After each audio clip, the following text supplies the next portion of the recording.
በስመ አብ ወወልድ ወመንፈስ ቅዱስ አሃዱ አምላክ አሜን። የተወደዳችሁ አገልጋዮች፣ የቤተ ክርስቲያን ልጆች፣ ምእመናንና ምእመናት እንደምን አረፈዳችሁ? እንደምን ዋላችሁ? አሜን። በቸርነቱ የጠበቀን ስሙን እንድንጠራ ቃሉን እንድንሰማ በአጸደ ቤተ ክርስቲያን እንድንሰበሰብ ይህን ጊዜ ስለፈቀደልን ክብርና ምስጋና ለእርሱ ይሁን። አሜን። ለቀደምት አበው ለነቢያት፣ ለቅዱሳን ሐዋርያት፣ ለሐዋርያውያን አበው ለሊቃውንት የገለጸውን ጥበብና ምስጢር ለሁላችንም ይግለጽልን። ይልቁንም ብዙ ነገር ትታችሁ ቃሉን መስማት ፈልጋችሁ በፊቱ ስለተሰበሰባችሁት ስለ እናንተ እንኳን ሲል በጎንና የሚረባውን ቃል እንዲያስተምረን ቅዱስ ፈቃዱ ይሁንልን። አጠር ላለች ደቂቃ ከኔ ጋር እንቆያለን። እግዚአብሔር ከሁላችን ጋር ይሁን። ከዚህች ዕለት ከእመቤታችን ከቅድስት ድንግል ማርያም በረከት ረድኤት ለሁላችን የሚያሳትፈን አሜን። ርዕሴ እጠብቅሃለሁ በሚል ርዕስ ይሆናል። እግዚአብሔርን ስለ መጠበቅ ጥቂት ሐሳቦችን እናነሳለን። እግዚአብሔር ከሁላችን ጋር ይሁን። ወገኖቼ፣ እግዚአብሔርን ማመን ማለት እግዚአብሔርን መጠበቅ ማለት ነው። እናምነዋለን ስንለው እንጠብቅሃለን ማለታችን ነው። በምንም ሁኔታ ቢሆን እንጠብቀዋለን። አዎን፣ ስለምናምነው በምንምና በየትኛውም ሁኔታ እግዚአብሔርን እንጠብቀዋለን። ጥቂት ነጥቦችን እናንሳ። እንዲህ እንበለው እግዚአብሔርን፣ አንተን የምጠብቀው አሁን የምፈልገውን ነገር ያልሰጠኸኝ ለኔው ጥቅም እንደሆነ ስለምረዳ ነው የምጠብቅህ እንበለው። ያልሰጠኸኝ ምናልባትም የከለከልከኝ ነገር ካለ መከልከልህ ራሱ ለኔ ጥቅም ስለሆነ ነው አንተን አምኜ የምጠብቀው እንበለው። ወገኖቼ፣ ሁለት ወጣቶች እግዚአብሔርን ለመኑት ይባላል። ጓደኛ ማቾች ናቸው። ሁለቱም ተመሳሳይ ጥያቄ አምላካቸውን ጠይቀውታል። እግዚአብሔር ግን እንዲህ አደረገ። ለአንደኛው የጠየቀውን ሰጠው፣ ለአንደኛው ደግሞ የጠየቀውን ከለከለው እና የተከለከለው ክርስቲያናዊ ሰው እግዚአብሔርን ጠየቀው። ጌታ ሆይ፣ የጠየቅንህ ተመሳሳይ ጥያቄ ነው፣ አቋማችንም አንድ ነው። ግን ለወንድሜ የሰጠኸው ለእኔ ደግሞ ከለከልከኝ። ይህ የሆነው ለምንድን ነው ብሎ ጠየቀው። እናም አባታችን እግዚአብሔር መልስ ሰጠው። ምን የሚል መልስ? ልጄ ሆይ፣ ለሱ ብከለክለው ይጠፋብኛል፣ አንተን ደግሞ ብሰጥህ ምን ትሆንብኛለህ? ትጠፋብኛለህ። ላንተ የከለከልኩት እንዳትጠፋብኝ ብዬ ነው። ለሱ ደግሞ የሰጠሁት ብከለክለው ይጠፋብኛል ብዬ ነው። እናም ለሁለቱም መስጠትንም ማዘግየትንም እግዚአብሔር የሚያደርገው ለሁለቱም ጥቅም ሲል ነው። ወገኖቼ፣ እግዚአብሔር በጊዜው ጠይቃችሁት አሁን እየሰጣችሁ ካልሆነ እንዳንጠፋበት ብሎ ነው። ወገኖቼ እግዚአብሔር ከፊቱ ከምንጠፋ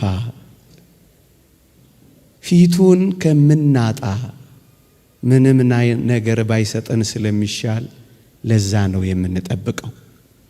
ወገኖቼ የሚሰጠንን ነገር ይዘን ሰጪውን አምላክ ከተው ነው ስጦታው ይቅርብን። ፓትርያርክ ሺኖዳ እንዲህ ይላሉ፣ እግዚአብሔር ጸጋ እንዲሰጥህ ለምንኸው፣ ጸጋውን ሲሰጥህ አብሮ የጸጋው መያዣውን ትህትናንም አብሮ ካልሰጠህ ልጄ ሆይ አምላክህን እንዲህ በለው፣ ጸጋህን ከእኔ ውሰደው በለው። እየሰማችኋቸውን? ጸጋህን ሰጥተኸኝ አንተን ካጣው ጌታ ሆይ ጸጋህን ውሰደው በለው። የጸጋው ምንጭ የስጦታዎች ሁሉ ምንጭ እሱን አተን ጸጋው ቢበዛብን ምን ያደርግልናል? ጌታ ሆይ ጸጋህን ውሰደው። ጌታ ሆይ የጠየቅኩህን አዘግየው። ወገኖቼ የጠየቅኩህ ነገር ወደ እኔ ሲመጣ እኔ ከፊትህ የምወጣ ከሆነ ጌታ ሆይ አንተናና ነገሩ ይቅርብኝ በለው። ለዚህ ነው ምን ጠብቀው ወገኖቼ። ምእመናን ጠንቋይ ከሚሰጠን እግዚአብሔር ሺህ ጊዜ ቢከለክለን፣ ወገኖቼ እግዚአብሔር ከሌለበት የሰባ ፍሪዳ ውስጥ ከምንኖር እግዚአብሔር ያለበት ጎመን ብንበላ አይሻልምን? ግድ የለም አንተ የሌለህበትን ፍሪዳህን ውሰደው። ወገኖቼ ከሴጣን መሳም የአምላኬ ቁንጥጫ ይሻለኛል ማለት ምንኛ የከበረ ልመና ነው። ወገኖቼ ይህች ዓለም ማር ከምታቀርብልን ይልቅ እግዚአብሔር መራራ የለውም እንጂ መራራው እንዴት ይጣፍጣል። ለዚህ ነው እኛ እግዚአብሔርን የምንጠብቀው። የሚሰጠን ነገር አሁን ያልሰጠን እግዚአብሔር ለእኛ ጥቅም ስለሚያደርገው ብቻ ነው። ወገኖቼ አንድ ሕፃን ልጅ ቢላ ይዞ ሲጫወት ብናየው በእርግጠኝነት ቢላውን መንጠቃችን አይቀሬ ነው። ወገኖቼ ምናልባት የምንጠይቀው ስለት ምናልባት የያዝነው ቢላ ቢሆንስ? በቢላ ልጅ ሲጫወት ዝም ትሉታላችሁ? የእኔ ሕፃኗ ልጅ በቢላ ስትጫወት ባያት እነጥቃት የለ? ብትነፈርቅስ ትነፍርቃ፣ ብታለቅስስ ታልቅሳ፣ ብትንደባለልስ ትንደባለላ። እናስ ራሷን ከሚጎዳት እኔ ብነጥቃት አይሻልም? እኛ ከአምላካችን በላይ ያውቀን ነው ወገኖቼ። ቢላ ይሁን አበባ ይሁን ለማወቅ የቸገረን ምስኪኖች እኮ ነን ወገኖቼ። ይጥቀመን ይጉዳን የማናውቅ ደካሞች እኮ ነን። እኛ ከአባታችን በላይ ለምን ቢላ አልያዝኩም ብለን መጫወት ከፈለግን እንዴት ከባድ ነው ወገኖቼ። እግዚአብሔር አሁን ከእጃችን ላይ ሚነጥቀን ምናልባት ቢላ ሆኖስ እንደሆን እግዚአብሔርን በትዕግስት የምንጠብቀው ወገኖቼ አሁን የማይሰጠን ለኛው ጥቅም እንደሆነ ስለምናውቅ ነው። መጠበቅ ማለት ሲሰጠን ብቻ አይደለም ሲከለክለንም ጭምር መጠበቅ ነው። እናስ እንደ ዕንባቆም ድምፃችንን ከፍ አድርገን እግዚአብሔር ሆይ ስትሰጠኝ ብቻ አይደለም ስትከለክለኝም ልጠብቅህን። ወገኖቼ መጠበቅ ማለት እኮ እንደዚህ ነው። ይውላችሁ የተከልነው በለስ ባያፈራም እንጠብቀውን? አዎ። የዘራነው የወይን ሐረግ ፍሬ ቢጎለውም እንጠብቀውን? አዎ እንጠብቀዋለን። ወገኖቼ ከብቶች ከጋጥ ውስጥ ቢጠፉ፣ በጎች ከበረት ቢታጡም፣ ምንም ነገር ባይኖረንም እንጠብቀውን? አዎ መጠበቅ ማለት እሱ ነው። እንደ ዕንባቆም በመጠበቂያዬ ላይ እጠብቅሃለሁ ማለት እኮ ይሄ ነው ወገኖቼ። ምንም ነገር ባይሆን እንኳን እግዚአብሔር ሆይ አንተን እጠብቅሃለሁ። ወገኖቼ በደብረ ታቦር ፊት ሲያበራ ብቻ አይደለም፣ በጌቴ ሴማኒም ጨለማ እጠብቅሃለሁ በሉት ወገኖቼ። በደብረ ታቦር ልብስ ሲያንጸባርቅ ብቻ አይደለም፣ በቀራንዮም እርቃንህንም ሆነህ እጠብቅሃለሁ በሉት። በደብረ ታቦር ካንተ ጋራ ካልሆንኩ ሞቼ እገኛለሁ ብቻ ብላችሁ አትቆሙ። ቀያፋም ግቢ አላውቅህም ብላችሁ እንዳትክዱት እባካችሁ። ቀያፋም ግቢ ቢሆን ጠብቁት። በደብረ ታቦር ደስታ ብቻ አይደለም፣ በጎልጎታ ለቅሶም ላይ ጠብቁት። በኢየሩሳሌም ባለው ውበት ላይ ብቻ አይደለም፣ ደም ግባት አልባ በሆነም ጊዜ ጠብቁት። መጠበቅ ማለት ይሄ ነው። አንድ ሁለተኛ፣ ለምንድን ነው እግዚአብሔርን እጠብቅሃለሁ የምንለው ወገኖቼ? እኛ የምንጠቅመውና እኛ የምንጠቀመው መቼ እንደሆነ የሚያውቀው አምላካችንና አባታችን እሱ ብቻ ስለሆነ ነው። መቼ ቢሰጠን እንደምንጠቀምበት፣ መቼ ቢያደርገው እንደሚጠቅመን የሚያውቀው አንተ አባታችን ነህና ጌታ ሆይ አናጣድፍህም፣ አላጣድፍህም፣ በትዕግስት እጠብቅሃለሁ እንጂ። ለምን ታጣድፈዋለህ? የሚጠቅምህና የምትጠቅመው መቼ እንደሆነ ስለሚያውቅ በትዕግስት ዝም ብለህ ጠብቀው። ማመን ማለት መጠበቅም ጭምር ነው። መጣደፍ አይደለም መጠበቅ። ሁለተኛ ታስታውሱ ይሆን አልዓዛር ሲሞት ክርስቶስ እኮ ያውቃል። ወንድማችን አልዓዛር አንቀላፍቷል፣ ላስነሳው እሄዳለሁ ብሏል። ግን የሄደው ሲታመም ነው? ሲቀበር ነው? ሊቀበር ሲል ነው? ወይስ 4 ቀን ሲሆነው ነው ጌታችን ወደ አልዓዛር የሄደው? መቼ ነው? 4 ቀን ሲሞላው ነው ወገኖቼ። እናም እንዲህ እንበለው ጌታችንን፣ ስታመም ትመጣለህ ወይስ ጌታ ሆይ ስሞት ነው የምትደርሰው? እየሞትኩ የት አለ እሱ ብላችሁ የምትጉረመረሙት ኖሩ ይሆን? አሁንና ለምን ትሉታላችሁ? ለምን ካላንደር ታወጡለታላችሁ? ለምን ስኬጁል ታነጥፉለታላችሁ? ለምን ታጣድፉታላችሁ? ለምን እጁን ይዛችሁ እየመራችሁ ልታሳዩ ትሞክራላችሁ? ስትታመሙ ወይም ስትቀበሩ ሊመጣ ይችላል። ለቀብር ስትሄዱ ወይም ቀብር ሆኖ ተቀብራችሁ 1 ቀን አይደለም 4 ቀን ሲሆነው ሊመጣ ይችላል። መቼ እንደምትመጣ የምታውቀው አንተ ነህና በእኔ ካላንደር አላጣድፍህም በሉት። እጠብቅሃለሁ በሉት። አልወተውትህም እታገሳለሁ በሉት። ወጣቶች ወገኖቼ ግድ የለም በሉት። አልዓዛርን ተናገር ብትሉት ምን እንደሚል ታውቃላችሁ? ግድ የለም ጌታ ሆይ 4 ቀን ከሆነኝ በኋላ የሆነ እንደሆነ ምጠቅመው፣ ግድ የለም ስታመም አትምጣ ቅር፣ እየፈረስኩም ቢሆን ምን አረጋለሁ? በሞቴ በሉት።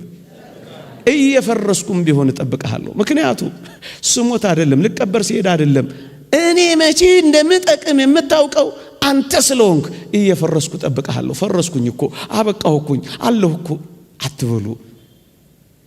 ብትፈርስም ሊሰራህ ይችላል።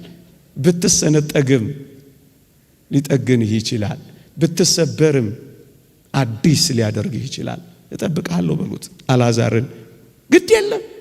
ግድ የለም ጥቂት የምትዘገየው የዘላለም ጥያቄ ልትመልስልኝ ከሆነ ጌታ ሆይ አሁን አትምጣ ቅር፣ መቃብር ስገባ እጠብቅሃለሁ እዛ ና በሉት። መቃብር ላይ ቀጠሩት እንጂ ወገኖቼ። ለምን መሰላችሁ ይሄን እምላችሁ?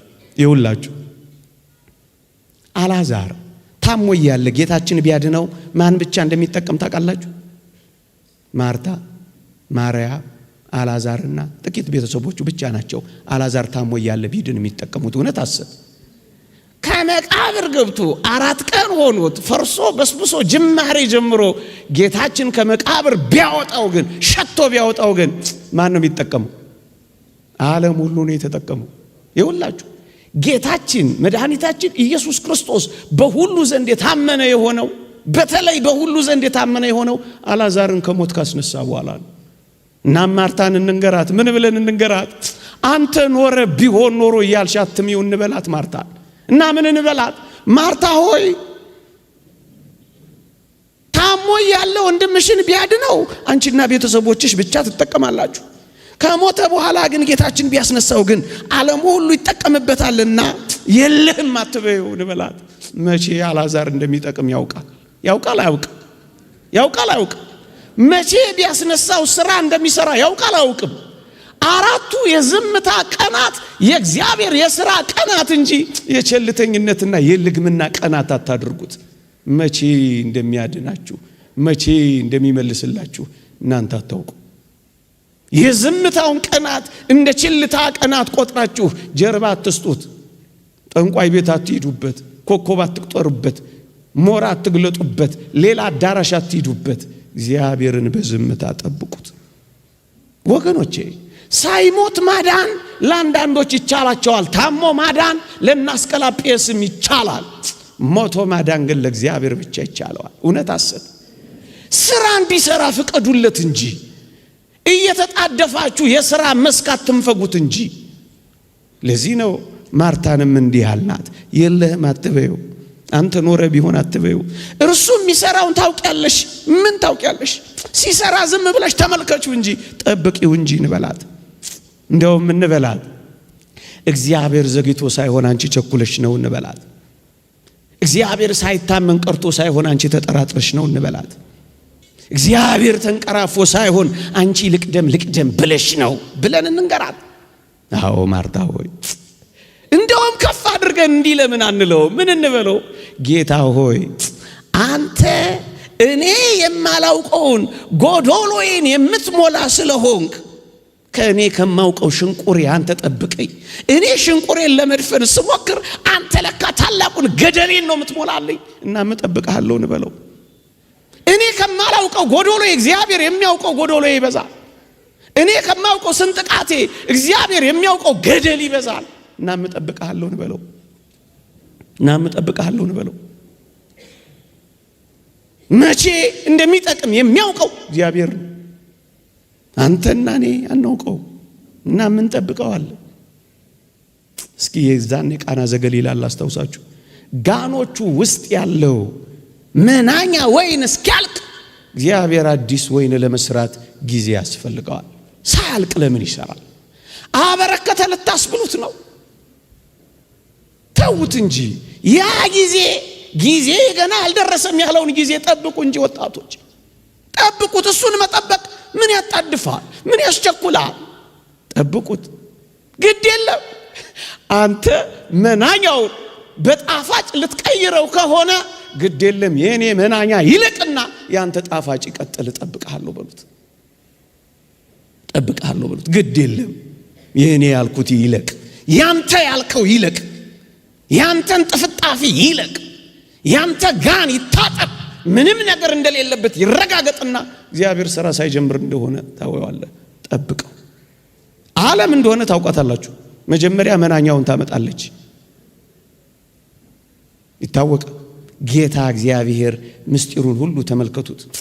ጨለማን ፈጠረ፣ ከዛ ብርሃን አደረገ። እውነት ሐሰት ከብርሃኑ በፊት ጨለማ መኖሩ የዘፍጥረትን መጽሐፍ ጥቂት ገጾች ገና እንዳነበባችሁ ቀንና ሌሊት፣ ጨለማና ብርሃን፣ ክረምትና በጋ፣ መዝራትና ማጨድ በምድር ላይ ይፈራረቃሉ ነው የሚለው። ይሄማ አለ። ወጣቶች አትደንግጡ፣ አትሸበሩ።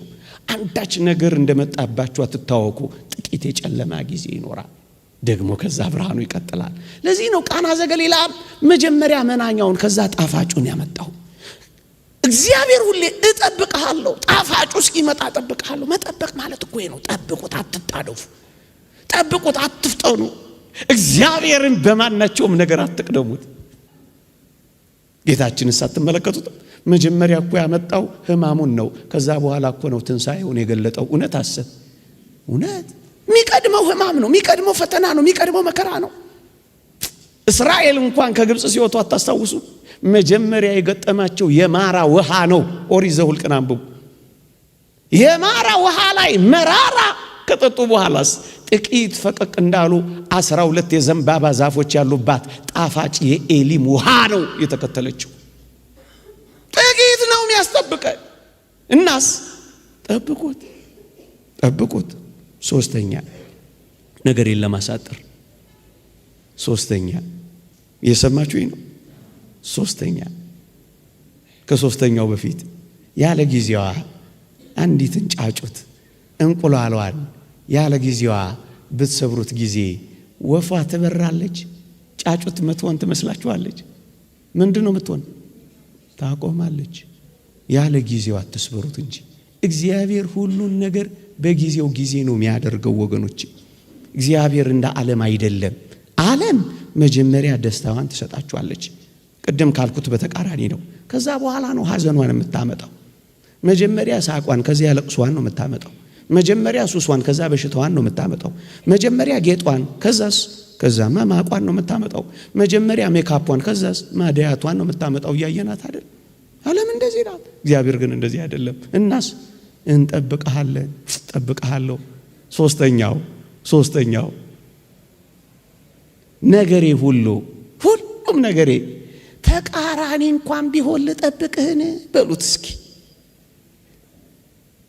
ተቃራኒስ ቢሆን ልጠብቅህ? አዎ የእግዚአብሔር ልጆች ተቃራኒ ቢሆን እንኳን እንጠብቀዋለን። እየሰማችሁኝ ነው? እየሆነብኝ ያለው ነገር እኮ እንደነገርከኝ አይደለም። ልጠብቅህን? አዎ ጠብቀው። እያሳለፍኩት ያለሁት ህይወት እኮ የሚገባኝን ህይወት እኮ አይደለም። ልጠብቅህን? አዎ ጠብቀው። ያ ቃል ኪዳን ከወዴት ነው ያለው ብለህ አትነዝንዘው። ጠብቀው። መጠበቅ ማለት እኮ ይሄ ነው። ተቃራኒም ቢሆን ጠብቀውታል እኮ። እንደማን ልጠብቅህ? እንደ ዮሴፍ ልጠብቅህ ወይስ እንደ ዴማስ ልተው? ጌታ ሆይ እንደማን ይሁን? እንደ ዮሴፍን ታስታውሳላችሁ? ወንድሞችህ ዮሴፍን አሁን ብናናገረው ምን እንደሚል ታውቃላችሁ? ጌታ ሆይ ወንድሞችህ ይሰግዱልሃል አልከኝ እንጂ ጉድጓድ ይጥሉሃል አላልከኝም። ግን ልጠብቅህ የሚል አይመስላችሁም? ይሰግዱልሃል ያለው ግን ያረገውታል። ጉድጓድ ውስጥ እኮ ነው የጣሉት። ግንስ ልጠብቅህን ቢለው ይጠብቀዋል አይጠብቀው? ተቃራኒ ነው ግን ይጠብቀዋል። ይገዙልህ ወንድሞችህ ይገዙልሃል አልከኝ እንጂ ይሸጡሃል አላልከኝም። እና ልጠብቅህ? አዎ ጠብቀሃለሁ። ተቃራኒ ቢሆን ቢገላበጥም እጠብቀሃለሁ። ከዋክብት ሳይቀሩ ፀሐይና ጨረቃ ሳይቀሩ ሲሰግዱልኝ ያሳየኝ እንጂ መቼ እንዲጨልምብኝ ያሳየኝ። ግን ልጠብቅህ? አዎ ጠብቀሃለሁ። ተቃራኒ ቢሆንም ጌታ እንደምሆን ነገርከኝ እንጂ የባሪያ ባሪያ እንደሚሆን አልነገርከኝም። ግን ልጠብቅህ? አዎ እጠብቅሃለሁ። በወርቅ እንደምታንቆጣቆጠኝ ስጠብቅ በወህኒ ሰንሰለት ያሸበረከኝ ምን ሆነ ነው? አይደለም እጠብቅሃለሁ። ባህር እንደምታጎናጽፈኝ እየጠበቁ የምወደውን የአባቴ ልብስና ስጦታ እርቃኔን አድርገው ሲያስቀሩኝና ደም ነክረው ለአባቴ ሲወስዱለት ለትዝታ እንኳን ልብሴን ይዤ እንዳልሄድ እርቃኔን ሲያረጉኝ ልጠብቅህ? አዎ ጠብቀው። እኔ ልበቀል ወይስ አንተን ልጠብቅህ? አንተን እጠብቅሃለሁ። ለምንድን ነው የምጠብቅህ? በጣም አስደናቂ አምላክ ነህ። አውቃለሁ እግዚአብሔር ሆይ አውቃለሁ። አምላኬ ሆይ አንተ እኮ በወህኒ ቤት በኩል የቤተ መንግስት በር አለህ። ከወህኒ ቤት በቀጥታ ወደ ቤተ መንግስት ታስገባለህ። እባክህ እንደ ዮሴፍ ልጠብቅህ በሉት። ወህኒ ቤትም ሆኜ ልጠብቅህ። ማስገቢያ በር አለህ አንተ። በሐሰት ክስ በመከሰስ አሳልፈ የሁሉ ፈራጅና ዳኛ ማድረግ ታውቅበታለህ። ልጠብቅህ፣ እንደ ዮሴፍ ልጠብቅህ። እኔም እንደ ዮሴፍ ልጠብቅህ። ጥሩ ባሪያ ከመሆን ጀርባ መልካም ጌታ ማድረግ ታውቅበታለህና ጌታ ሆይ ልጠብቅህ። ለጊዜው ካጠለቅኩት ሰንሰለት ቀጥሎ የወርቅ ማርዳ ያለህ አንተ ነህና አምላኬ ሆይ ጠብቅሃለሁ። መጠበቅ ጠብቅሃለሁ። ነገሩ ሁሉ ቢገላበጥም እጠብቅሃለሁ። እንደ ሴትዮዋ ነግሬያችሁ እንደሆነ አላውቅም። ሰምታችሁት ከሆነ ይደምቃል። ልንገራችሁ። በዚህ በጾመ ነነዌ ለቅዳሴ ሲሄዱ አንድ አቴስት የአማኝ አንዲትን እናት አገኛቸውና በጥያቄ ፈተናቸው። ምን አላቸው? እናቴ አቤት፣ አሁን ይህንን ጾመ ነነዌ ቢባል ታሪክ አምነው ነው አላቸው። ምኑን ልጄ? ይሄ ሰሞኑን የምትተርኩት የቱን? አሳ አንበሪው ዮናስን ዋጠው፣ ከዛስ አሳ አንበሪው ዮናስን ተፋው የሚለውን አምነው ነው አላቸው። ልጄ አንተ የኔ ደነቀ? አዎ፣ እኔ ግን ነገሩ ቢገላበጥም ተቃራኒ ቢሆንም አምላኬን አምነዋለሁ። እንዴት? አንተ የገረመ አሳ አንበሪው ዮናስን ዋጠው አይደል? አዎ፣ እኔ ግን ዮናስ አሳ አንበሪውን ያጠው፣ ከዛስ ዮናስ አሳ አንበሪውን ተፋው ቢባል ነገሩ ቢገላበጥ እንኳን ማንን አምነዋለሁ? እንደዚህ እናምነዋለን። ቢገላበጥ እንኳን እናምነዋለን። ማመን ማለት እኮ እንደዚህ ነው ወገኖቼ። እግዚአብሔር በተቃራኒው ነገር ሕይወት እንደሚሰጥ አታምኑ? ማን አለ? እየሞተ ሕይወት የሰጠ ከአምላካችን በቀር ማን አለ? እየቆሰለ የፈወሰ ከአምላካችን በቀር ማን አለ? ጭቃ የቀባ ዓይን ያበራ ከአምላካችን በቀር ማን አለ? ጭርት በሚያስይዘው ምራቅ ዓይን ያበራ በተቃራኒው የሚሰራ ከሆነ ዝም ብላ ጠብቀው ጠብቀው ጠብቀው ጠብቀው ጠብቀሃለሁ። የመጨረሻ ለአሁኑ ማለት ነው። ጥያቄን ባትመልስልኝም ጊዜ ቢረዝምም ጉልበቴ ቢያረጅም ዝም ብዬ ልጠብቅህ። ተቃራኒ ብቻ ቢሆን አይደለም፣ ዝም ብዬ ልጠብቅህ። ይሄም እኮ ከባድ ጥያቄ ነው። አዎ ጠብቀሃለሁ። እንደማን? እንደ ሙሴ ጠብቀሃለሁ። እንደ ሙሴ ጠብቀሃለሁ። የጠየቀው የትየለሌ ነው። ሳይመልስለት መቃብር ነው የገባው። ምእመናን እግዚአብሔርን የምናምነው ባይመልስልንም ጭምር እደግመዋለሁ። መልስ የለም የሚል ማክበቢያ እንኳን ቢኖር እግዚአብሔርን እናምነዋለን፣ እንጠብቀዋለን። ሙሴ እንደዚህ እኮ ነው የሆነው። ጥያቄው ሳይመለስ ፊትህ ልይ አለው፣ ጠየቀው። ጥያቄውን ሳይመልስለት ወደ መቃብር አገባው። እግዚአብሔር ከመቃብር ባሻገር መልስ አለው የለው? የለው የለው? አለው የለው? አለው። ይሄን አምላክ ይዤ መቃብርን በገባ አንተን እጠብቅሃለሁ፣ ባትመልስልኝም እጠብቅሃለሁ። ምን ይሄ ብቻ ወገኖቼ? ወደ ከነዓን እየመራ የሄደው ሙሴ ነው። በውሃ ሙግትና ክርክር ምክንያት ደርሶ ከነዓን ጥቂት ሲቀረው ምን እንደሆነ ታውቃላችሁ? በውሃው ክርክር ምክንያት እስራኤል ውሃ ስጠን አሉት። ሙሴ ከየት ያምጣ? በረሃ ነው እንደምታውቁት። ከዛስ እግዚአብሔርን ለመነ። እግዚአብሔር ቸር ነው። በበረሃ የሚወስደው ማንነቱን ሊገልጥ ነው። እና ምን አደረገ? ጭንጫውን ምታው፣ እኔ ውሃ አፈልቅላችኋለሁ አለው። አሮንና ሙሴ ሕዝቡን ሰበሰቡና ኑ ውሃ እናወጣላችኋለን አለ። በዚህ እግዚአብሔር ደስ አልተሰኘም። ለምንድን ነው ደስ ያልተሰኘው? እና ወጣ ላችሁ አለ። እናወጣላችኋል። ስሜን በሕዝብ ዘንድ ትቀድስ ዘንድ አልወደድክምና ከነዓን አትገባም አለው። ከዛስ አሳየው ማርና ወተት የምታፈሰውን። ግን ሙሴ አልገባ። ለፍቼ ደርሼ ምን ነው ሳታስገባኝ? ልተውህ ወይስ ልከተልህ አይለውም ሙሴ። በጣም ይደንቃችኋል። ሙሴ እግዚአብሔርን የሚከተለው፣ ሙሴ እግዚአብሔርን የሚያምነው፣ ሙሴ እግዚአብሔርን የሚጠብቀው ለከነዓን አይደለም፣ ለእግዚአብሔር ብቻ ብሎ ነው።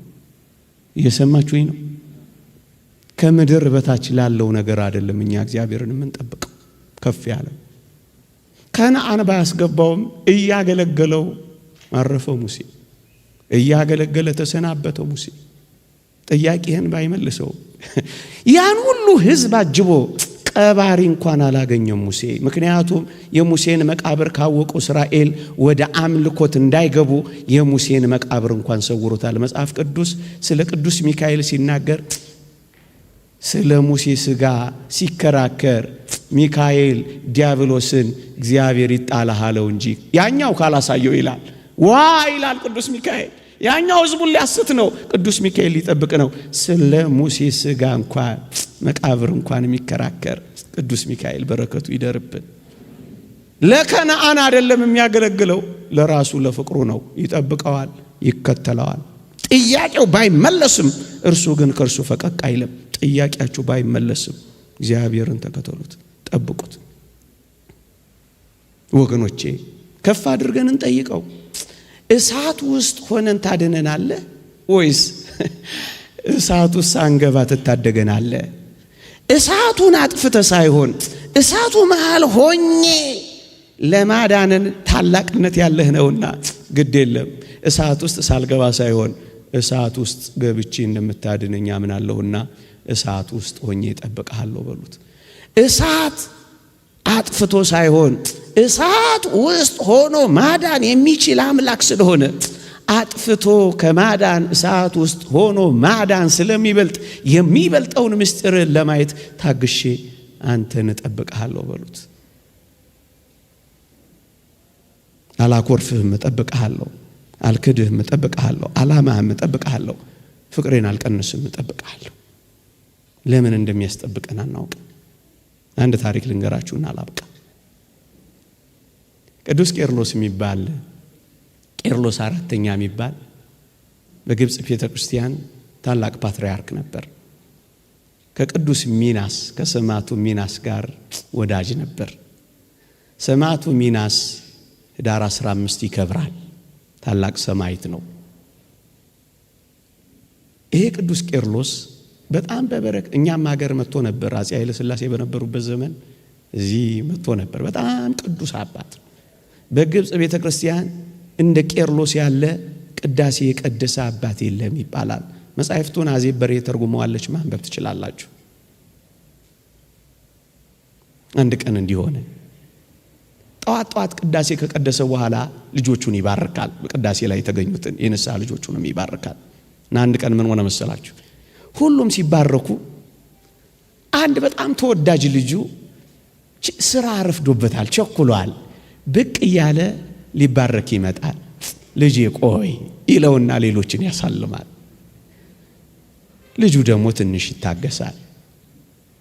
ከዛ ደግሞ ትንሽ ቆይና ፋታ ወስዶ አሁንስ ልባረክ ብሎ አባታችን ጋር ይመጣል። እውነተኛ ታሪክ ነው የምነግራችሁ።